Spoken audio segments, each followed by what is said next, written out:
Mas talvez você não entenda que essas coisas de fazer o mundo acreditar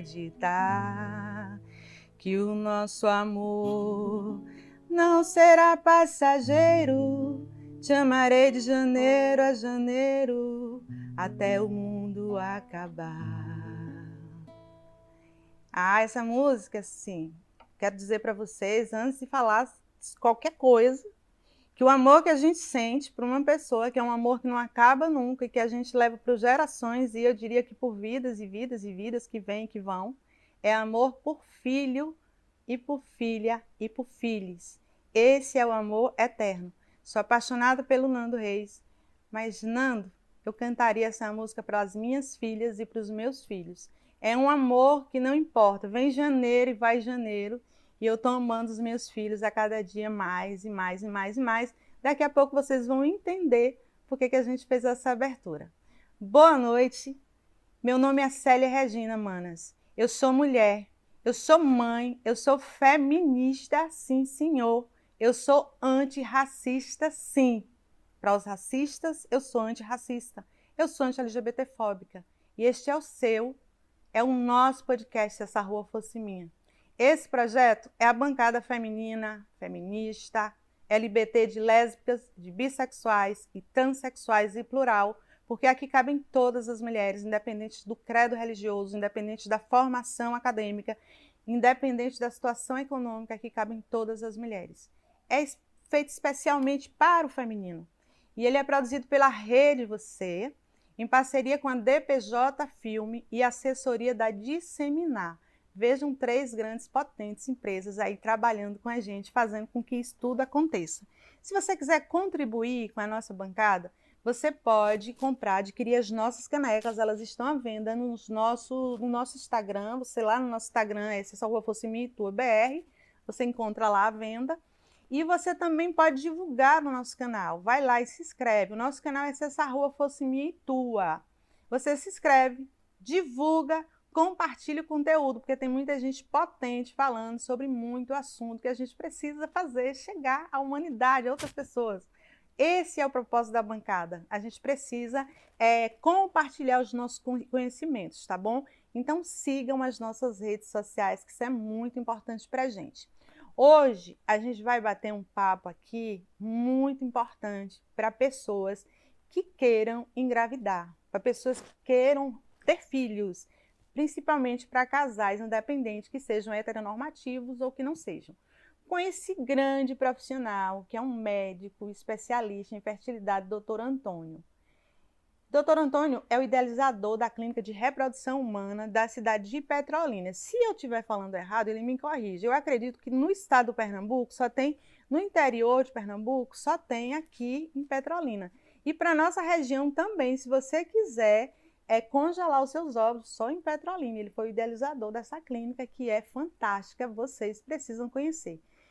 Antes de a gente entrar sobre o programa, e eu quero desejar um super bem-vindo para ele, assim, ele ser muito bem-vindo, porque ele é um querido do meu coração, é uma pessoa que eu amo muito, e eu vou falar para vocês porque que eu amo o Dr. Antônio. A gente se conhece desde a nossa infância, a gente correu junto, não sei se ele lembra, a gente subindo e descendo aquelas ruas ali, gente, onde tem o antigo, onde era o antigo Pegue Pague, tipo ali na Francisco Martins Duarte, descendo aquelas ruas ali das Flores, não sei o quê.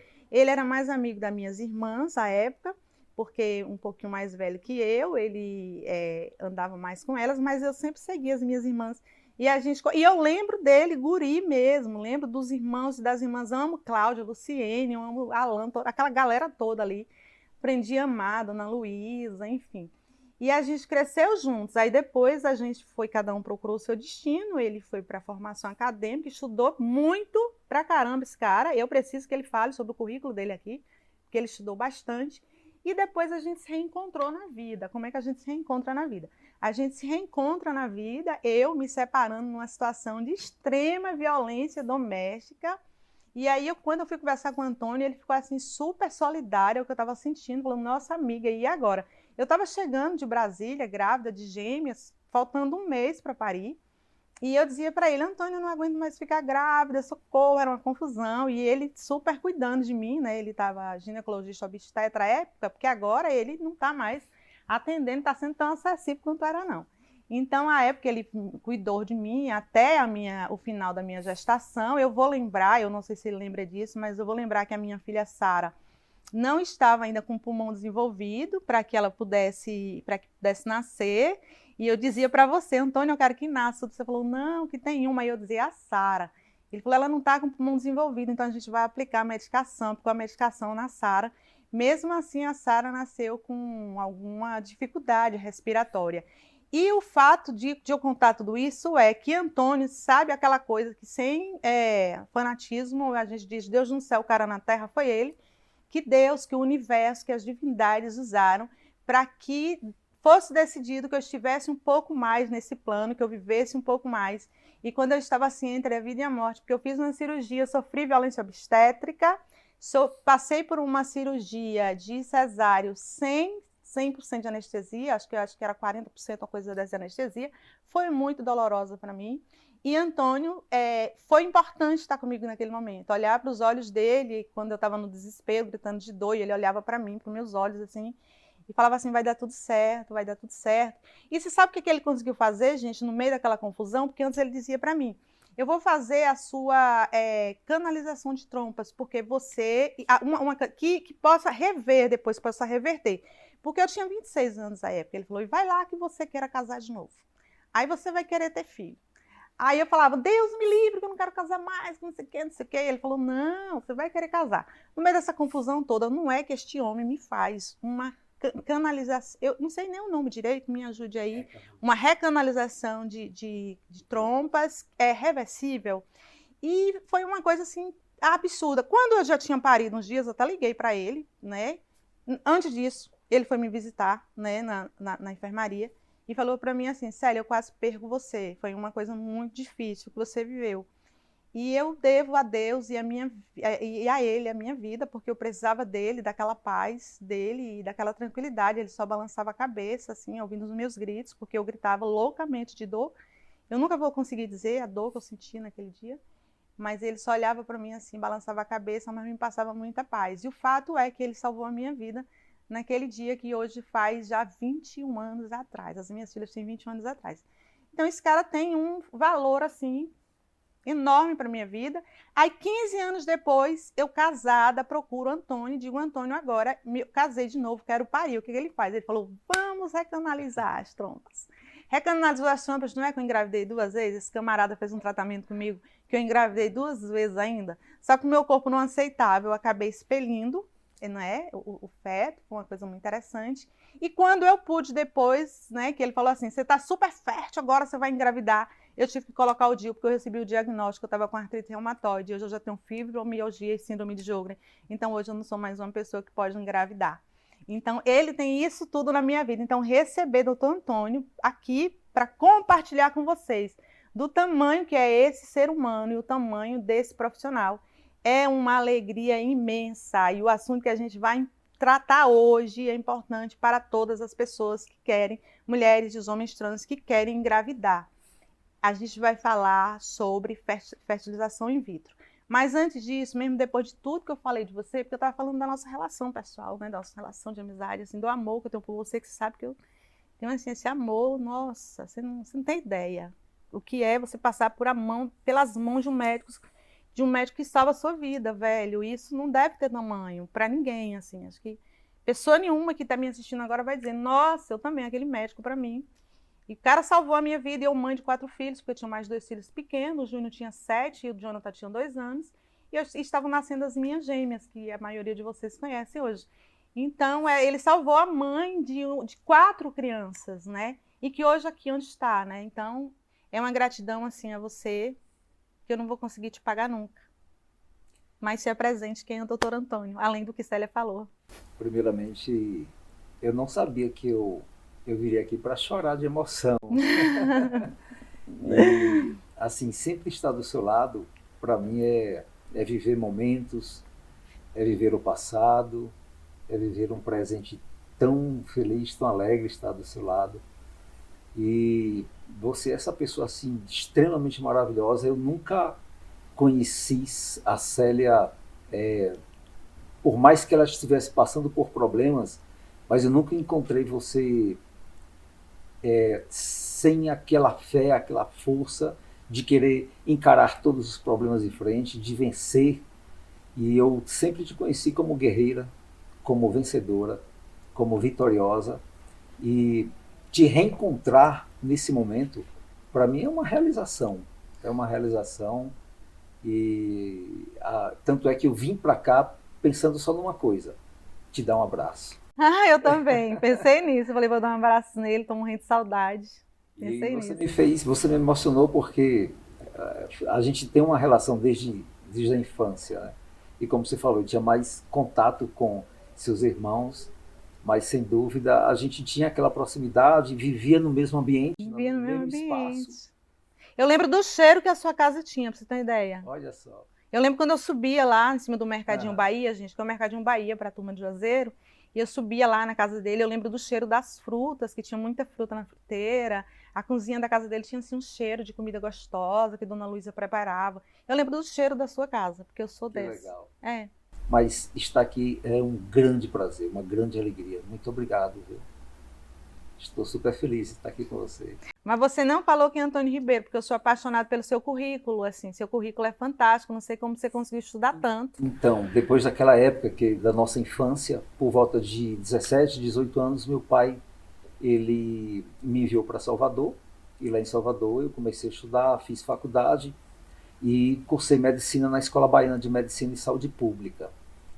Terminei a minha faculdade, fui para Brasília e fiz residência médica em ginecologia e obstetrícia, porque o meu sonho era ingressar na área da saúde da mulher.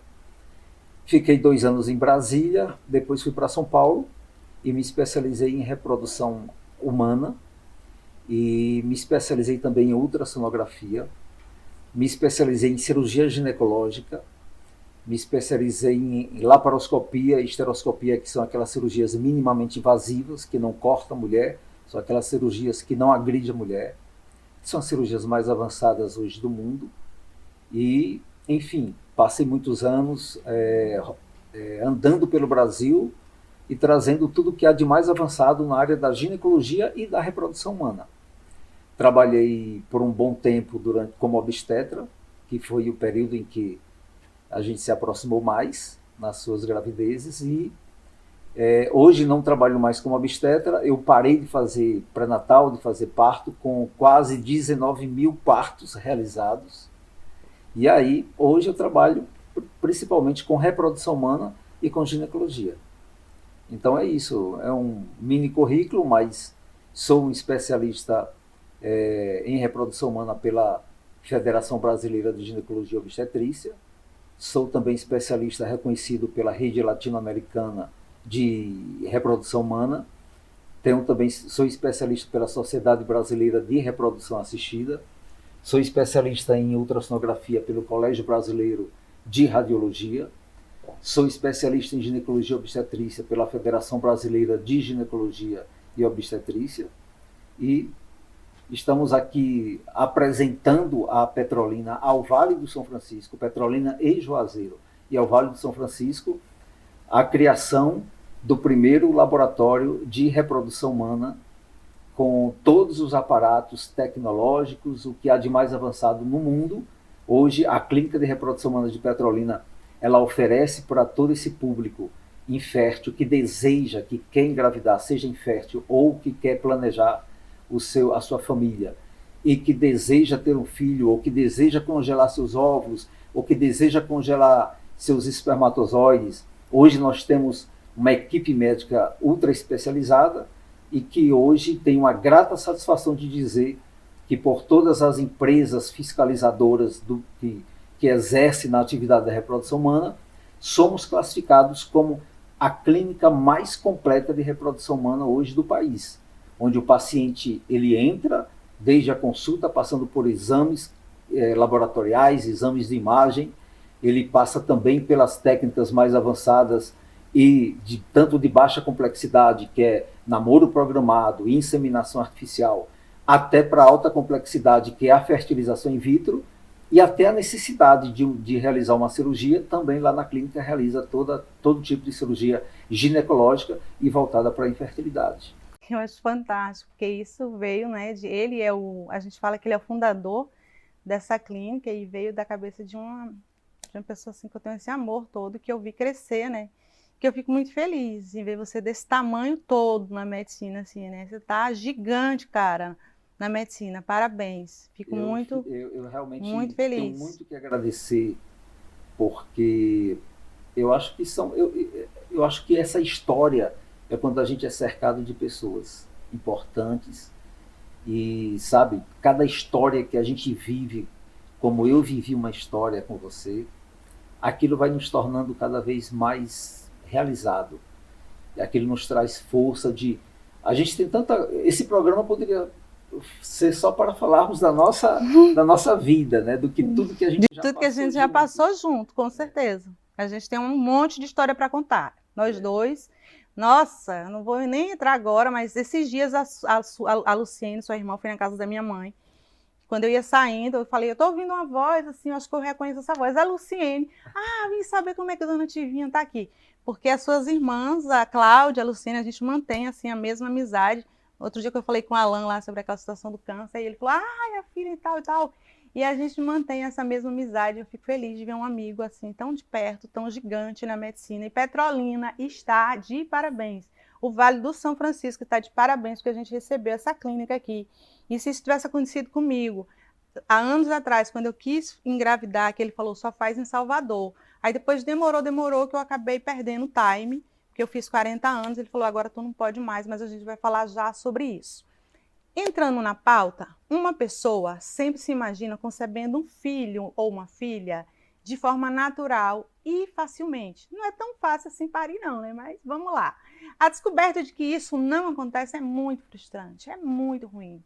Pode parecer injusto quando você percebe que engravidar naturalmente nunca se tornará sua realidade. É muito difícil. No entanto, isso não precisa ser o fim dos seus objetivos e planos para construir a sua família. Agora, mais do que nunca, existem muitas opções para que um casal, seja ele heteronormativo, seja LGBTQIAPN+, portador de infertilidade, possa realizar seu projeto de ter filhos graças aos avanços aí nas tecnologias de laboratórios, nos procedimentos médicos e uma maior aceitação dos processos de doação e recepção de gametas. Vocês estão percebendo que os termos estão técnicos, mas eu estou com um técnico aqui do meu lado que vai me explicar tudo isso que eu estou falando aqui, né? Porque vai dizer, a outra já está especialista na infertilidade, mas isso eu agradeço a nossa pesquisa de produção. O diagnóstico de infertilidade não é mais o fim do caminho para futuro pais e mães. Hoje não existe uma maneira certa ou errada de ter um filho ou uma filha. Toda opção que leve um casal, uma dupla ou indivíduo a realizar o sonho de se tornar pai ou mãe pode ser uma ótima escolha. Felizmente, quase 90% dos casos de infertilidade são tratáveis com terapias médicas, como tratamento medicamentoso, reparo cirúrgico dos órgãos reprodutivos e técnicas de reprodução assistida, como inseminação intrauterina e também fertilização in vitro. A fertilização in vitro, muito conhecida como FIV, por exemplo, é um método de reprodução assistida de alta complexidade, mais comum e existe inicialmente pela coleta de espermatozoides e óvulos dos devidos parceiros ou de um doador quando necessário, né? Às vezes acontece isso, de você precisar de um doador, que é o caso que acontece o casal A3, né? Que tem o pai lá, que foi o doador. Esse debate está sendo feito. Assim que os dois gametas forem unidos, eu vou dar uma pausa aí nessa coisa de gameta, porque eu fui muito péssima em biologia, mesmo, né? Eu sou de humanas, não sou de exatas, e eu vou pedir para ele falar no miúdo que é a gameta, né? Assim que os gametas forem unidos no laboratório, é que por simples aproximação de ambos, ou mesmo por injeção de espermatozoide diretamente no óvulo, os embriões obtidos serão transferidos para o útero da mulher. Se o procedimento for bem sucedido, sua gravidez continuará como qualquer outra gestação. E aí a gente vai apresentar a presença de quem eu chamo de Dr. Antônio, meu amigo, para tirar todas as nossas dúvidas, principalmente sobre o método de fertilização in vitro. Quais as terapias médicas utilizadas assim atualmente para casos de infertilidade de casais? E qual delas, assim, você classifica mais satisfatória? O que é que está mais sendo utilizado ultimamente? Perfeito. Sem dúvida, como você falou, Célia, a fertilização in vitro, ela é a técnica mais completa, ela é a mais complexa e somente laboratórios de alta complexidade é que têm autorização de realizar, pela complexidade não só da formação médica, como dos equipamentos. Então é necessário que tenha um especialista em reprodução humana, é necessário que tenha um embriologista. Para você ter uma ideia, aqui em Petrolina nós tivemos um grande problema porque não existe nenhum embriologista na região. Em todo o vale não existe. Então pode ser um embriologista com formação em biomedicina ou biologia. E nós não tínhamos aqui. Eu tive que trazer um embriologista de fora, do sul do país, para que pudesse morar em Petrolina e pudesse nos dar esse suporte. Então, para que você tenha uma ideia, o especialista, nós vamos talvez entrar também nesse tema, o especialista, na minha função, ele prepara a mulher com o uso de medicações e ele acompanha o crescimento dos seus óvulos e quando ela está pronta para aspirar aqueles óvulos, nós aspiramos esses óvulos de dentro do ovário da mulher, enquanto o homem colhe o sêmen e entregamos na mão do embriologista. É o embriologista que lá no microscópio, aquele microscópio de última resolução, de alta resolução, ele vai fazer exatamente a fertilização. Pega o espermatozoide, coloca dentro do óvulo e ali ocorre então a fecundação, a formação de um embrião e aí devolve esse embrião para mim e eu transfiro para dentro do útero da mulher. E com isso esperamos então o sucesso da gravidez. Essa, sem dúvida, é a técnica mais avançada do mundo e existem técnicas menos avançadas, que é a chamada baixa complexidade, que é namoro programado ou coito programado, onde a gente dá apenas a medicação, acompanha a ovulação, vê que a mulher está ovulando e orienta o dia e a hora certa dela ter atividade sexual. E existe a inseminação artificial, que eu também preparo a mulher para ovular e no momento que ela está ovulando, a gente prepara o sêmen do parceiro e insemina dentro do útero. Então, coito programado, namoro programado, tanto faz, inseminação artificial, baixa complexidade, faz em qualquer clínica, em qualquer consultório. Mas a alta complexidade, representada pela fertilização in vitro, propriamente dito, só em laboratório de reprodução assistida. O embriologista é um médico? Ele é formado em medicina e ele se especializa em embriologia? Ele pode ser um médico, mas isso foi muito no passado, porque no Brasil não existiam embriologistas e o primeiro embriologista teve que ser um médico que foi para os Estados Unidos, isso há 30 anos atrás. Então, hoje os médicos não querem mais se formar em embriologia, querem ficar na parte médica, e os embriologistas são eminentemente hoje formados por biólogos ou biomédicos. Então é um campo muito aberto para o mercado de trabalho, é um curso interessante para se buscar. Extremamente interessante, extremamente aberto esse campo, tanto é que, para você ter uma ideia, no Brasil só existe não mais do que 200 embriologistas sêniores, que é aquele embriologista capaz de fazer a introdução do espermatozoide dentro do óvulo, que é capaz de acompanhar a formação do embrião dentro das incubadoras, que é capaz de congelar um óvulo, congelar um espermatozoide, e que é capaz de fazer a biópsia do embrião para saber se aquele ser humano que está ali é um embrião alterado, normal ou anormal. Tudo isso é importante e só o embriologista que faz isso.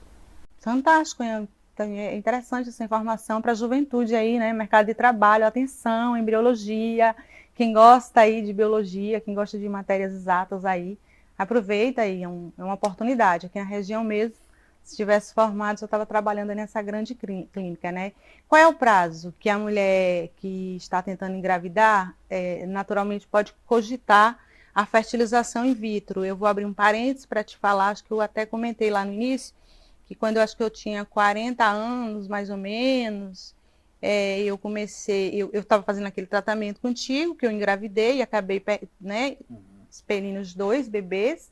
Foi interessante porque eu senti que estava grávida e falei assim, estou grávida, ponto, aqui, acabou. Eu sempre senti que estou grávida assim, nos primeiros momentos. Aí eu falei com o Antônio, não, estou sentindo uma coisa estranha, eu acho que eu estou grávida e tudo. Ele falou, vem aqui no consultório agora. Eu corri, cheguei lá no consultório, quando eu estou esperando por ele, aí o sangue pá, desceu, a menstruação desceu. E ele falou, vamos fazer o exame e tal, e tal. Quando ele fez o exame, ele falou, você estava grávida, acabou de abortar aqui nesse momento. E eu estava com uns 40 anos, mais ou menos. Então, eu engravidei 2 vezes e ele chegou e falou para mim assim, né? E não, agora... Aí eu fui diagnosticada com a artrite, não podia mais engravidar, tive que colocar o DIU. Foi ele que me orientou, né? Falou, agora tu vai pro DIU, bicha, porque tu tá fértil. Vai engravidar agora, porque tá tudo regulado aí, né? Você até falou assim. E você é muito fértil, vai engravidar, bora pro DIU. Aí eu tô no DIU, né? Você lembra disso? Aí eu tô no DIU, pra vocês verem que a gente tem história de vida aí. Aí meu marido preocupado, né? Como é que seria isso e tal. Aí ele falou isso pra mim. Falou, não, Célia, com 42 anos você não pode mais, seus óvulos já estão envelhecidos. Os seus óvulos, acho que você falou alguma coisa assim, que realmente os óvulos da mulher têm a idade que a gente tem, alguma coisa nesse sentido, eu não me recordo, né? Você falou, não, realmente tem a idade que você tem, então ele não consegue mais, não adianta. Falando nisso, aí a gente vê a Cláudia Raia agora engravidando, né? Então, a pergunta, eu queria que repetir a pergunta sobre qual é o momento, eu acho que não, isso, o momento exato, qual é o prazo? Qual é o prazo para a mulher que está tentando engravidar? Naturalmente cogitar o tratamento de fertilização in vitro, porque eu, com 42 anos, já não podia mais cogitar. A Cláudia Raia acabou de engravidar aí, você consegue falar sobre esses dois assuntos? Ou tipo assim, tem nada a ver, mulher, uma coisa com outra? Tem tudo a ver, pergunta maravilhosa. E eu acho que é um tema que mais abordado, independente da atriz, é o tema mais abordado hoje nas mídias. A genética da mulher é uma coisa interessante, Célia, porque a mulher, quando ela está dentro do útero da mãe, ela tem 5 milhões de óvulos. Quando ela nasce, esses 5 milhões diminui para 2 milhões. Nossa! Quando ela nasce, até o período em que ela menstrua pela primeira vez, que é a menarca, entre 9 e 12 anos, esses 2 milhões caem para 500 mil. Ah, que é isso? A cada mês, então vamos... vocês mulheres, quer queira, quer não, vocês perdem aproximadamente todo mês 1.000 óvulos. Imagine que nesse período reprodutivo, entre a primeira menstruação até a menopausa, você vai perder esses 500 mil óvulos. Menstruando ou não? Menstruando ou não. Interessante isso que você falou. Seja menstruando ou não, seja grávida, você perde também. Seja tomando anticoncepcional, você também está perdendo esses óvulos todo mês. E nesse período, a menina que engravida com 20 anos, ela engravidou de um óvulo de 20 anos de idade que nasceu com ela. Tipo eu, que engravidei com Exatamente. 20. Então o óvulo tinha 20 anos, que você falou isso pra mim. A menina que engravida com 30 anos é a menina que engravida de um óvulo de 30 anos. E a menina que engravida com 40 anos, que é a menina, ela também engravidou de um óvulo de 40 anos. A menina que engravida com 12 anos tem um óvulo de 12 anos. Exatamente. Presta atenção no recado. O que é que acontece? Quanto mais passa a idade da mulher, menos óvulos ela tem, concorda? Sim. Porque ela está perdendo todo mês, todo ano. Só que à medida que o tempo passa, esses óvulos também vão envelhecendo. Todas as nossas células, à medida que ela envelhece, ela aumenta a probabilidade de ter alteração genética. E com isso, falando dos nossos óvulos, ele aumenta a probabilidade de gerar um bebê doente. Porque ele envelheceu. Por isso que o nosso alerta com relação à idade da mulher. Porque quanto maior a idade da mulher, menor é a quantidade de óvulos e menor é a qualidade desse óvulo gerar um bebê. Por isso que, se você pegar um grupo de meninas de 20 anos e meninas de 40 anos, quem é que mais aborta? As meninas de 40. Por quê? Porque elas produzem mais óvulos mais velhos e com isso forma embriões com alteração genética, por isso que elas abortam mais. Entende? E se ela tiver alguma doença associada, essa probabilidade de expelir o bebê, eu prefiro usar mais esse termo expelir, ela, na verdade, tem ainda uma probabilidade muito maior de expelir o feto do que segurar naquela que não tem doença e que é mais jovem. Então, isso acontece nesse entendimento. O que é que a reprodução humana sugere?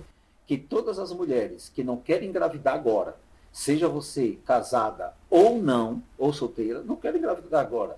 O ideal é que você congelasse seus óvulos até os 35 anos de idade, que é o ponto máximo de que eu possa engravidar. O ideal é que você engravidasse até 35. Não quero, não consigo, eu estou estudando, quero viajar, quero realizar meus sonhos, estou no meu momento melhor da minha profissão, eu não posso engravidar agora, eu quero congelar meus óvulos para garantir que eu tenho óvulos suficientes e tenho qualidade de óvulos suficiente para ter meu filho no futuro. O ideal é até 35 anos. Passou dos 35, eu posso congelar porque eu descobri que posso congelar com 38, com 37, 39, tudo bem, você pode fazer isso. Essa probabilidade diminui, mas o ideal é que seja até os 35 anos de idade. Então nós temos, por exemplo, já que você citou o nome de uma atriz, eu posso citar Ivete Sangalo, que engravidou de gêmeos com 43 anos, mas foi de óvulos que ela congelou com 30. Eu ia falar isso, né? A diferença foi essa, ela congelou os óvulos, Isso né? É interessante. Olha que ela planejou o sonho dela. Então, isso é que é interessante você usar o planejamento. Ela planejou porque ela não podia engravidar com 35, ela estava no ponto auge da profissão dela, ela não podia parar, e ela, quando estava estabilizada, no momento melhor da vida dela, foi lá na clínica, pegou os óvulos dela congelados, fertilizou com o espermatozoide do marido dela e teve os seus bebês. Então, a gente... Isso deveria ser isso deveria ser um programa de governo. Verdade. Isso deveria ser um programa de governo. O Estado tem que pagar por isso. Já que a gente mora num país que não quer legalizar o aborto, as meninas que estão estudando agora, que não podem engravidar porque estão iniciando uma carreira agora, o ideal seria que elas congelassem os óvulos. Mas não é um tratamento tão barato. Eu ouvi hoje a entrevista dele, tive sorte de hoje, por acaso, estou lá, peguei a entrevista dele. E aí ele está falando sobre o acesso da classe A, da classe B e da classe C, que você falou que é ético, não podia falar de preço, mas que hoje era acessível até a classe C. Mas a gente é tão difícil a gente guardar dinheiro para tanta coisa, imagina para congelar um óvulo, né? Quem é da classe C? Eu estou falando a gente me considerando da classe C. Então, deveria ser um programa de governo. Atenção, candidatas, mulheres que estão aí nesse pleito eleitoral, comecem a elaborar programas aí dentro da plataforma política de vocês que exija do governo fertilização in vitro, já que o conservadorismo não é a favor da legalização do aborto, e o aborto está acontecendo, mesmo que a gente querendo ou não está acontecendo, e as mulheres estão sendo vítimas de aborto aí. Então, vamos pensar em fertilização? Então, quem tem condição de engravidar, que está abortando e fica fazendo um discurso contra o aborto, vai lá e faz o congelamento dos óvulos, tá bom? É melhor. É necessário que a mulher faça algum uso de medicação especial antes do tratamento da fertilização in vitro? Isso, é necessário, porque normalmente a mulher, todo mês, ela ovula apenas um. Então, daqueles 1000 óvulos que todo mês ela que elimina, a gente só apenas a natureza seleciona. Por isso que a grande maioria das mulheres no mundo, você percebe que só ganha um bebê, só pare um bebê. E eu fui ganhar 2. Então, você triscou e engravidava. Que horror, ainda vi de 2 logo. Desses 1000 óvulos, em média, apenas em torno de 10 a 20 óvulos que de fato eles são dominantes. Eles se apresentam na ultrassonografia que a gente consegue visualizar. Qual é a nossa intenção como especialista? Dar medicação a essa mulher para que não venha somente um óvulo, mas que estimule pelo menos ali de 10 a 20 óvulos. Uhum. Porque quanto mais óvulos a gente misericórdia, tem um bocado de menino lá na sua... Isso, exatamente essa é a ideia. Você porque numa mulher de 30 anos, eu preciso aspirar do ovário dela, pelo menos 8 óvulos para que um seja normal. Olha isso. Em tese tem 8 meninos lá que devia... Exato. A gente coleta 8 óvulos, fertiliza todos os 8 óvulos com um espermatozoide em cada um. E fica acompanhando para ver o processo. Faz 8 embriões. Exatamente. Aqueles 8 embriões na incubadora, eles vão se degenerando. Eu não gosto de usar o nome vão morrendo. Eles vão degenerando, né? E nessa degeneração, depende da idade. Então, os óvulos de uma menina de 30 anos, se você pegar os óvulos dela, metade vão degenerar e metade chegam vivos. Se essa menina de 30, que tem 30 anos, quando ela chega aos 35 anos, em torno de aproximadamente aí 40, 50% é que chegam vivos. 30 anos, 70% chegam vivos, 35, 50% chegam vivos, com 40 anos, só 30% chegam vivos. Eu lembro que você me falou isso, só tem 30% de possibilidade. Quando ela tem 43 anos, somente 5% dos óvulos dela chegam, os embriões chegam vivos. E com 45, 1%. Então veja que quanto maior a idade, mais óvulos essa mulher tem que nos dar para que a gente devolva a ela um embrião vivo, com potencial de gerar um bebê. Então, por isso que quanto mais rápido ela congelar seus óvulos ou procurar engravidar, melhor. Perfeito. E o tema não é sobre isso não, gente, mas eu quero nos meus cortes, eu vou pegar isso aí. Quem é contra o aborto, por favor, vai lá e congela os óvulos, tá bom? Vai estudar, vai trabalhar, vai namorar, vai fazer o que quiser da vida, vai curtir, viaja, viaja, viaja. Deixa os óvulos aqui congelados em Petrolina, agora tu já tem aqui. Mas para de fazer o discurso, porque é difícil ter filho e trabalhar ao mesmo tempo. Quanto tempo dura um tratamento desse? A mulher começou a fazer um tratamento para poder ter esse bebê e tal, quanto tempo? Em média, 2 meses. Só isso? Só.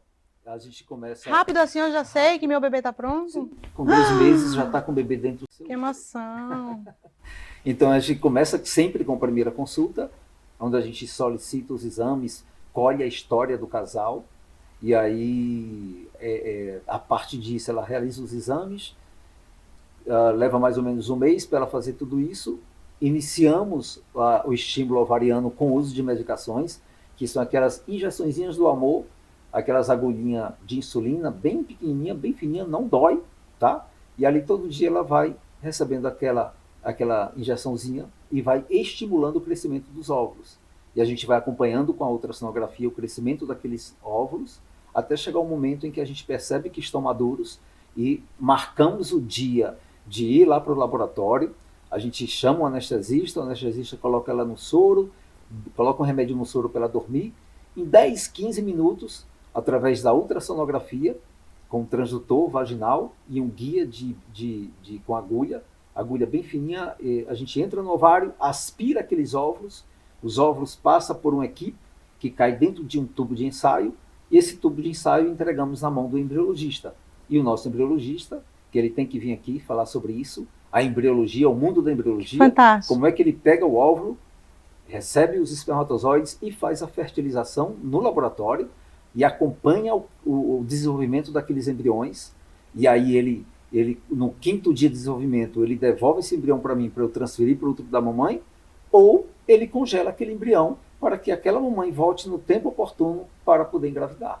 Gente, eles estão tratando da vida. Fantástico, né? Exatamente. É a vida, são fazedores da vida. É isso mesmo. Que coisa linda. Deixa eu te perguntar uma coisa que não está no roteiro da produção. Deixa eu te perguntar uma coisa. É mito ou é realidade que quem faz fertilização in vitro corre o risco de ter mais de um bebê, mais de uma gravidez? Assim, acontece de ter gêmeos, quadrigêmeos, isso é mito ou é verdade?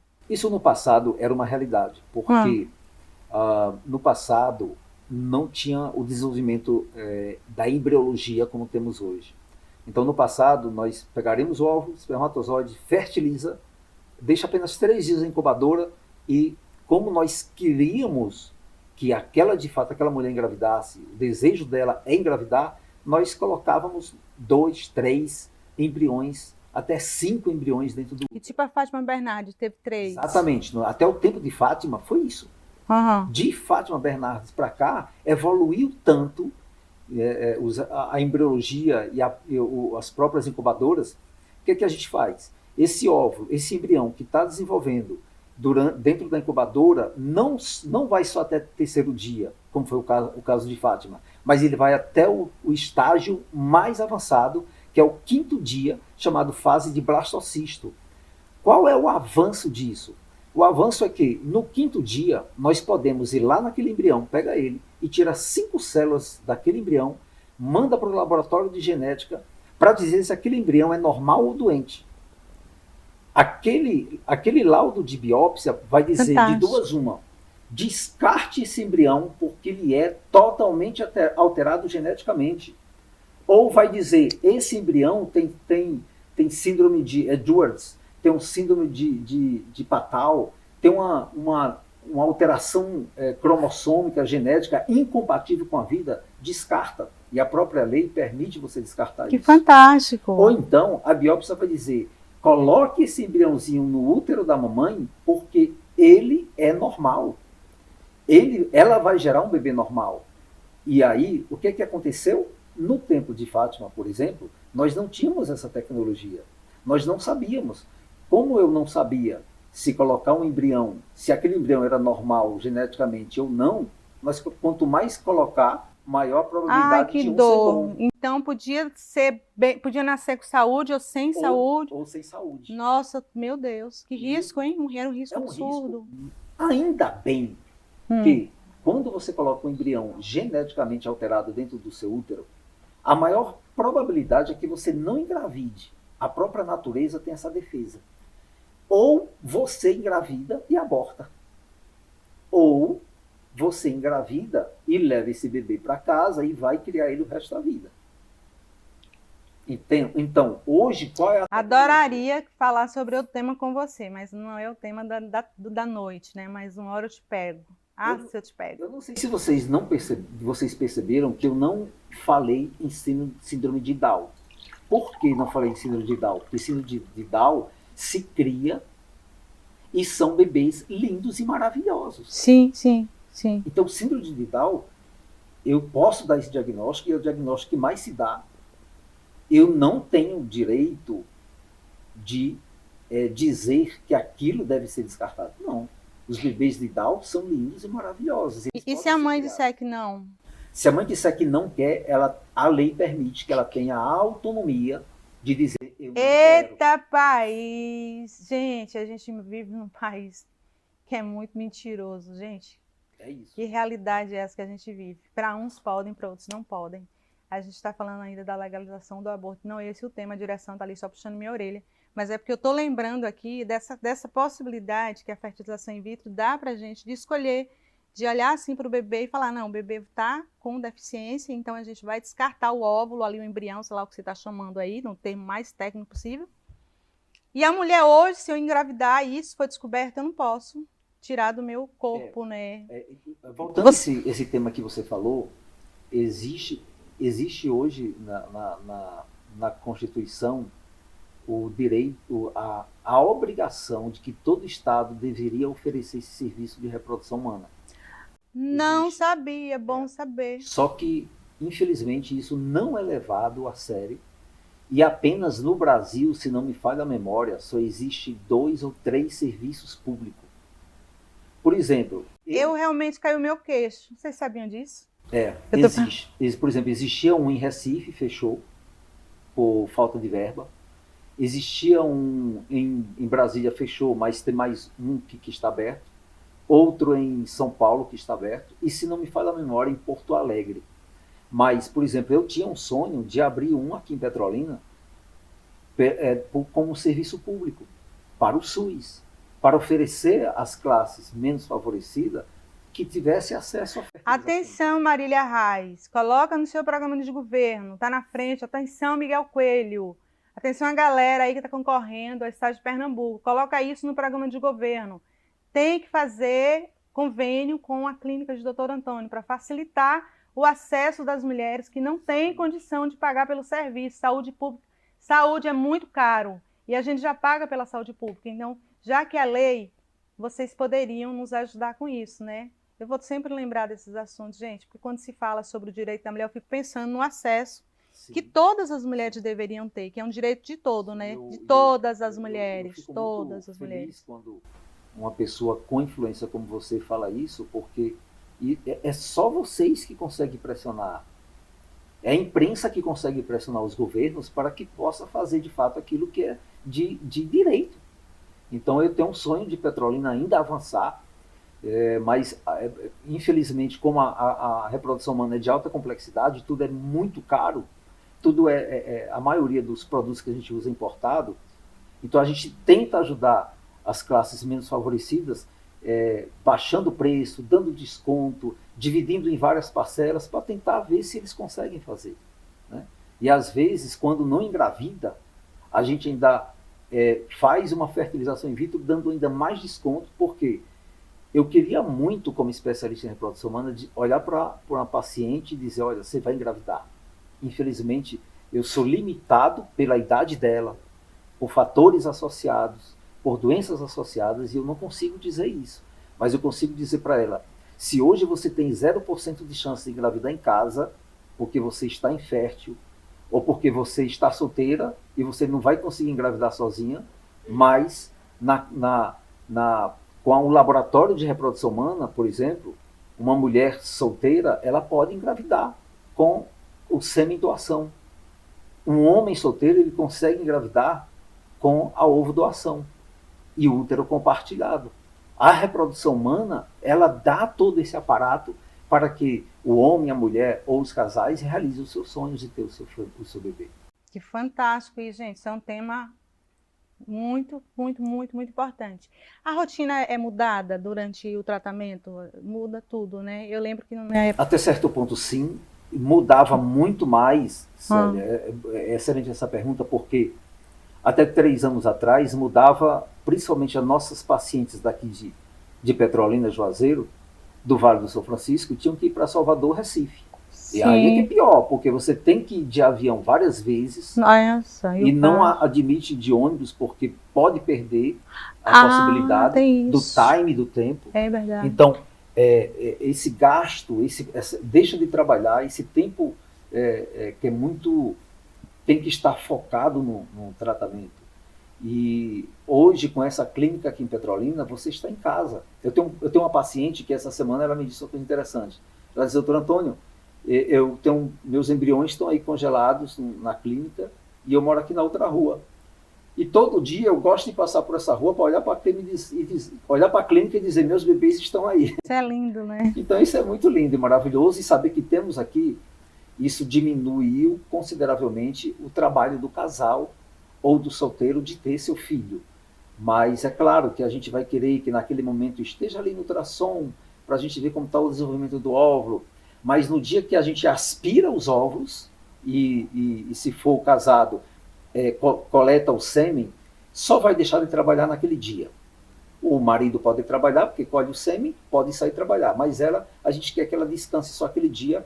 E no dia que eu transfiro o embrião para dentro do útero, eu prefiro que ela fique em casa. Somente isso. Quais são as chances de sucesso da fertilização in vitro? Assim, é uma coisa que pode acontecer na primeira, na segunda, na quinta, muitas tentativas, porque cada tentativa tem um custo, né? Exatamente. É outra boa pergunta, voltando sempre à idade da mulher. Então, aquela mulher que tem 30 anos, eu vou olhar para ela e dizer, sua chance de engravidar é 70% de primeira. Se ela tiver 35, sua chance é 50%. Se ela tiver 40, sua chance é 30%. Se ela tiver 43, sua chance é 5%. Se ela tiver 45, sua chance é 1%. Aí vem aquele tema que você abordou, que é muito interessante.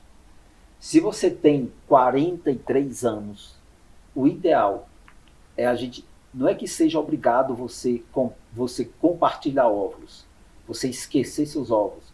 Você pode tentar seus óvulos, engravidar com seus óvulos e ter seu filho biológico? Pode, mas sabendo que a probabilidade é menor. A partir dos 43 anos, a gente começa a tentar trazer o entendimento para ela, de que ela comece a amadurecer a ideia da ovo-doação. Para ela, ovo-recepção, ela vai receber óvulo de uma doadora. E aí a gente sugere ela trazer uma parente dela para doar óvulos para ela. E a lei diz que pode ser até uma parente de 4º grau, tia, prima, sobrinha, irmã, que pode doar para ela. Pode ser mãe? Sim, para ela ser mãe. Ou não, eu falei, pode ser a mãe também? Pode ser a mãe. Ou a clínica oferecer uma doadora que ela não pode conhecer, por lei não pode conhecer, nem a doadora conhece quem vai receber, nem quem vai receber pode conhecer quem doa. A clínica procura uma doadora, e lembrando que no Brasil a doação é altruísta, então uma menina de 20 anos, 25, 30 anos, não pode chegar lá na clínica e dizer, doutor Antônio, eu quero vender meus óvulos. Não, não pode. É uma doação altruísta, por amor, tá? Então, hoje a clínica tem óvulos congelados de doadoras, isso é maravilhoso. porque nós temos muitos casais de 40, 43, 45 anos e que não tem mais óvulos, precisa de óvulos, e essas doações são uma obra de caridade enorme, gente, porque essas meninas podem doar, tem muitos óvulos, e pode ajudar muitos casais que têm 42, 43, 45 anos, 50 anos. Só que elas nunca saberão quem são os pais. Nunca saberão. Eu estou com uma paciente agora de 57 anos e quer engravidar. Na menopausa. Então pode? Pode. A gente pega um óvulo de uma menina jovem, fertiliza com sêmen e aí transfere esse embrião para ela. A única diferença é que a gente vai fazer o útero dela ressuscitar. Que ela estava na menopausa sem menstruar.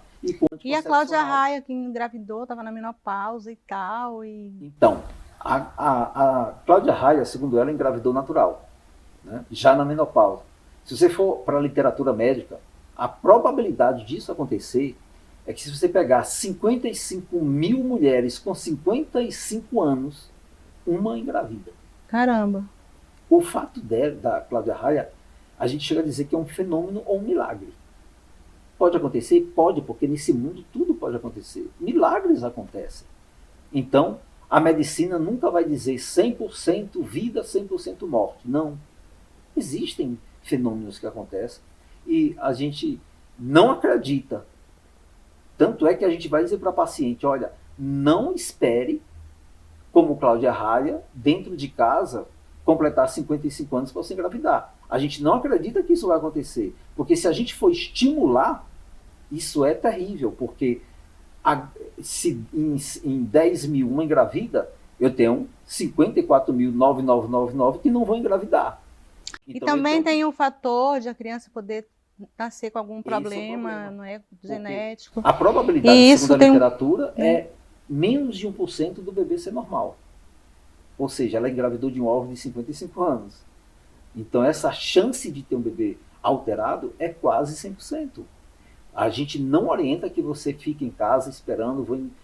Por quê? O conceito de infertilidade, uma coisa importante. Quando é que eu sei que eu estou infértil e tenho que procurar um especialista? Quando eu tenho até 35 anos, tento engravidar até 1 ano e não consegui. Ou eu tenho mais de 35 anos, tenho relação sexual durante 6 meses e não consegui. Eu sou infértil. Então, se você já é infértil e tem 38, 40 anos, você não pode esperar. Seus óvulos estão se acabando, estão envelhecendo. Procure logo seu ginecologista ou especialista em reprodução humana, porque urge a necessidade de você correr para as mãos de um especialista e antecipar essa gravidez. Muito bem. Eu estou indo para a penúltima pergunta, a gente já está indo para o finalzinho do programa, mas eu queria que você respondesse brevemente essa pergunta.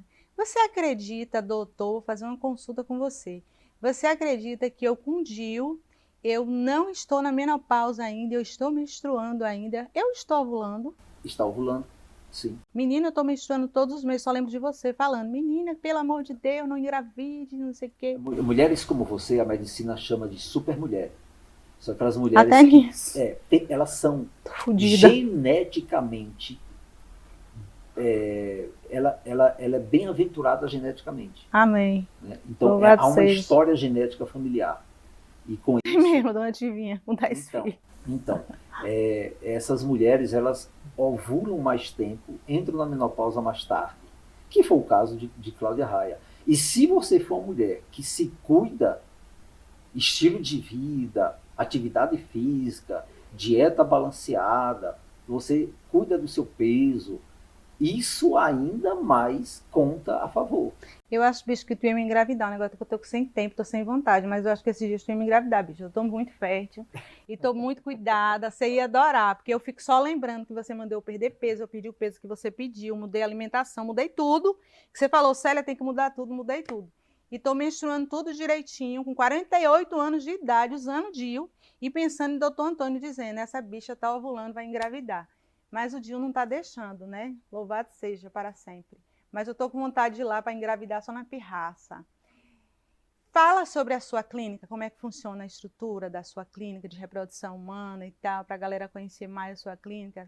Então, hoje nós temos a grata alegria de dizer que temos uma clínica de reprodução humana assistida completa, onde nós temos uma equipe de ginecologistas, nós temos um andrologista, que é o especialista em fertilidade do homem, nós temos o embriologista, que é o nosso querido Kaique Almeida, e que faz todo o processo dentro do laboratório.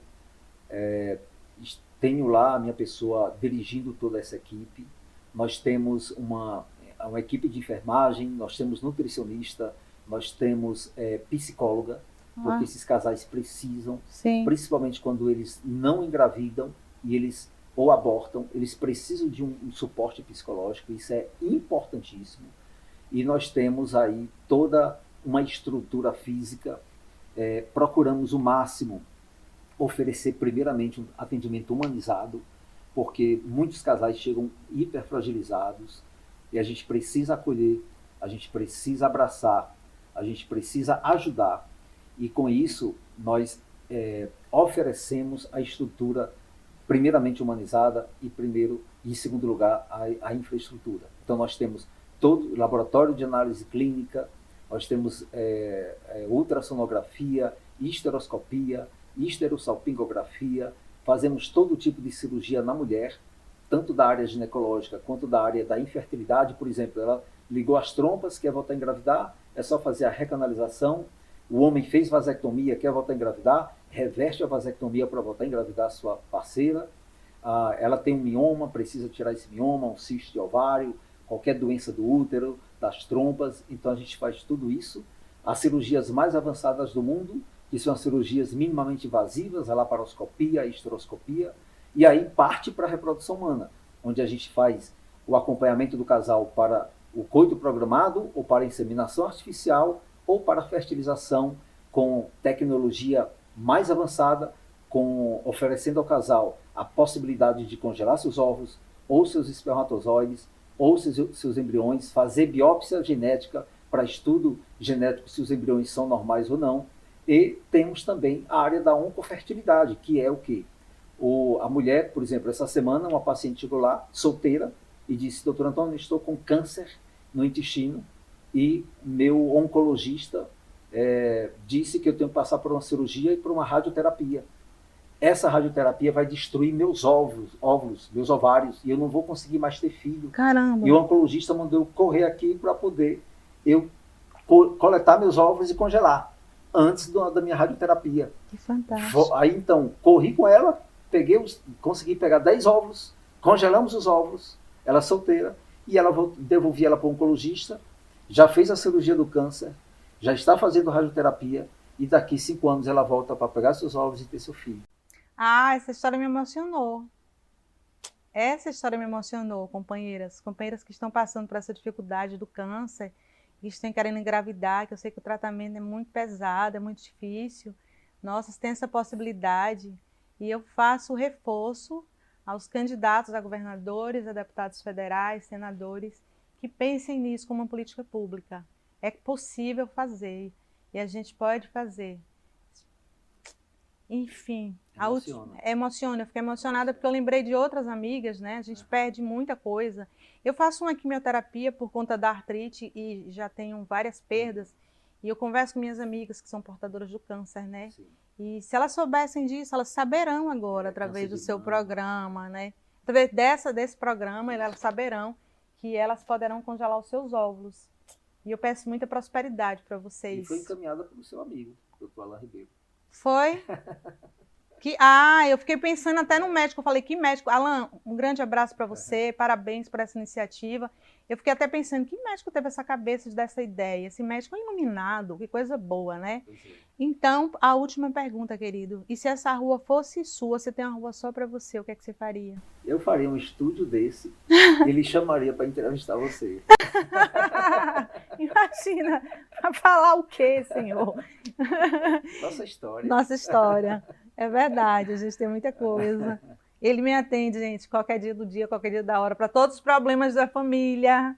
Tem uma coisa que está acontecendo na minha família, não sei quem, eu vou lá, Antônio, aí ele já me orienta, já ensina todas as coisas. É Deus no céu e ele na terra. Ele é um ser iluminado que Deus colocou aqui para mudar as estruturas desse universo, as estruturas da saúde pública, e ele veio com essa missão para a terra. ele tem um papel para além da medicina, isso é muito importante. Eu quero te pedir para você deixar as suas considerações finais, porque a gente já está encerrando mesmo. Primeiramente, estou super feliz de estar aqui ao lado da minha amiga pessoal do coração. E dizer para todos os casais, para todas as mulheres, todos os homens, que nunca desistam dos seus sonhos. Saibam que as lutas existem, os empecilhos, as barreiras, os vendavais, as montanhas a serem vencidas, as marés que vêm sobre a sua vida, mas é importante que você encare tudo de frente, sabendo que as lutas não vêm para te destruir, sabendo que as batalhas não vêm para te parar, mas todas as lutas vêm para te deixar mais forte, capaz de vencer todas elas. Creia que existe um Deus criador, um Deus forte, poderoso, e que pode te dar toda a capacidade de vencer todas as lutas. Você é vitorioso, você é um vencedor e você precisa continuar sendo forte. Não desista dos seus sonhos, dos seus projetos. A gente encerra assim. Gratidão, doutor Antônio, gratidão à DPJ, à Rede TV, à Seminar, gratidão a todas e todos que nos acompanham. Um grande abraço e até o próximo episódio.